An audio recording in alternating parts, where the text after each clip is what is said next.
Chez Ransonnet, le massepain, on connaît par cœur. Depuis 1984, Georges Ransonnet, fils de boulanger, est à la tête de sa propre entreprise artisanale de fabrication de massepain. J'ai commencé tout seul et puis on a eu deux personnes.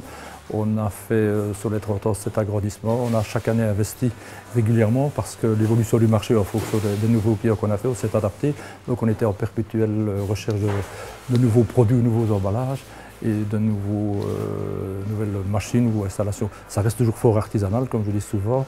On fait l'artisanat en grande série. Le massepain est un monoproduit. À ce titre, il a comme caractéristique de présenter toujours le même goût.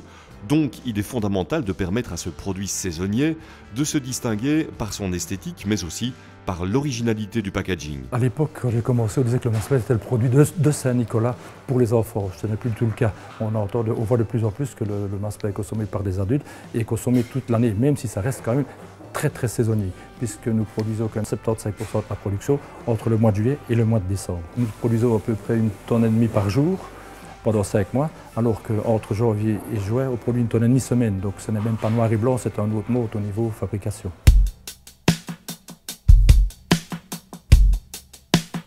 Le massepain est un produit qui s'exporte et qui est vendu auprès d'artisans, de petites enseignes, mais aussi dans la grande distribution. Donc on a, je veux dire, 3 ou 4 créneaux de distribution. La grande distribution qui est notamment Colruyt et Carrefour, où ils achètent uniquement de septembre à décembre. On a toute une série de chocolatiers qui achètent des produits de massepain, plus des pralines au massepain qu'on leur fait en sous-traitance.